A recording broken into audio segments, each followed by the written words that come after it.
কুমড়ো শাকটা রান্না করবেন এইভাবে, খেতে খুব ভালো লাগে। একটা মশলা দেবেন, দিয়ে দেখবেন তৈরি করবেন কুমড়ো শাকটা। প্রথমে কুমড়ো শাকটা কেটে ধুয়ে নিলাম।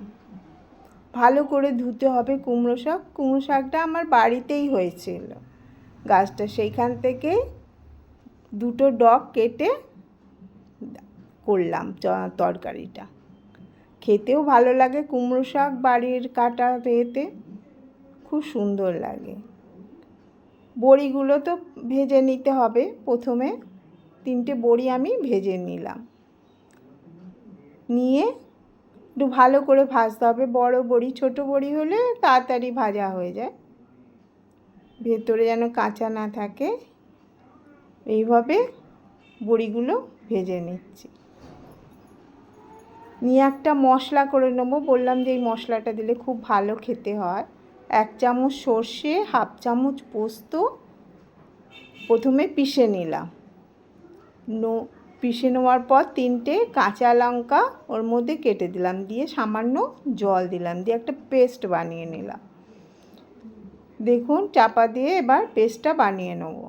পেস্টটা বানানো হয়ে গেছে, দেখুন কি সুন্দর পেস্টটা হয়েছে। এবার এটাকে রেখে দেবো পাশে, দিয়ে বড়িগুলো ততক্ষণে ভাজা হয়ে গেছে। তুলে নিলাম একটা ডিশে বড়িগুলো।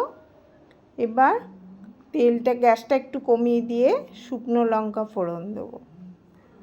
শুকনো লঙ্কাটা ভেঙে দিলাম। শুকনো লঙ্কাটা ভাজা ভাজা হলে খেতেও ভালো হয়, বেশ সুন্দর একটা গন্ধ ছাড়ে তরকারি।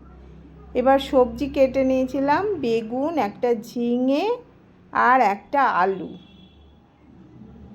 দিয়ে সবজিটা কেটে নিয়েছি এতে দেবো বলে কুমড়ো শাকে। ভালো করে ওটাকে নাড়বো, নেড়ে নেড়ে যাতে কাঁচা গন্ধটা চলে যায় সবজির, ততটুকুই নাড়বো। দেখুন, একটু ভাজা ভাজা করতে দিলাম যাতে গন্ধটা কেটে যায়। এই সবজিগুলো দিয়ে খুবই ভালো লাগে। এর মধ্যে আরও যে যা পারে, অনেকেই সবজি দেয় বেশি, আপনি পেঁপেও দিতে পারেন। এগুলো দিলে আরও তরকারির স্বাদটা বাড়ে। এবার খানিকক্ষণ দেখুন ভাজা ভাজা করছে, এটাকে একটু গ্যাসের মধ্যে বসিয়ে নিলাম, নিয়ে ভাজলাম যাতে কাঁচা গন্ধটাও ভালো করে হয়ে যায়। ওদিকে সামান্য একটু এরপরে ভাজা ভাজা হয়ে গেলে নুন দেবো। কুমড়ো শাকের তরকারি তো ভীষণই ভালো লাগে খেতে। একবার বানিয়ে আপনারা করে খেয়ে দেখবেন, এই মশলাটা দিয়ে খুব ভালো লাগে। এবার একটু নুন দিয়ে দিলাম তরকারিতে, সবজিগুলোর মধ্যে নুন দিয়ে দিলাম, দিয়ে একটু নাড়াচাড়া করে নেব। নিয়ে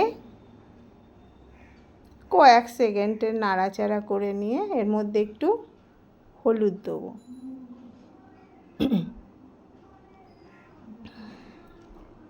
হাফ চামচের একটু বেশি হলুদ দিয়েছি, আর সামান্য লঙ্কা গুঁড়ো দিয়েছি, কালারটা আসে ভালো। দিয়ে একটু আবার নেড়ে নেবো খুন্তি দিয়ে, যাতে মশলাটা হলুদটা সব জায়গায় পড়ে, আর হলুদের গন্ধটাও এটা চলে যায়। যাতে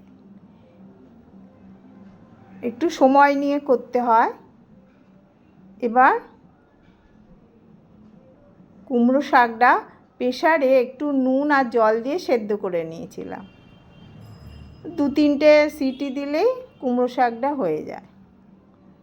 এবার কুমড়ো শাকটা আস্তে আস্তে ঢেলে দেবো ওর মধ্যে।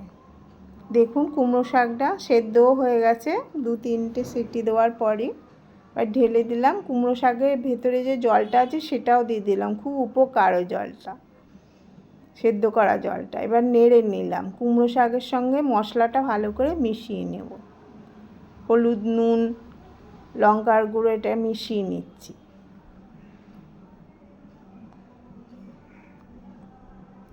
মিশিয়ে নিয়ে খানিকক্ষণ একটু ফোটাতে দিয়েছি।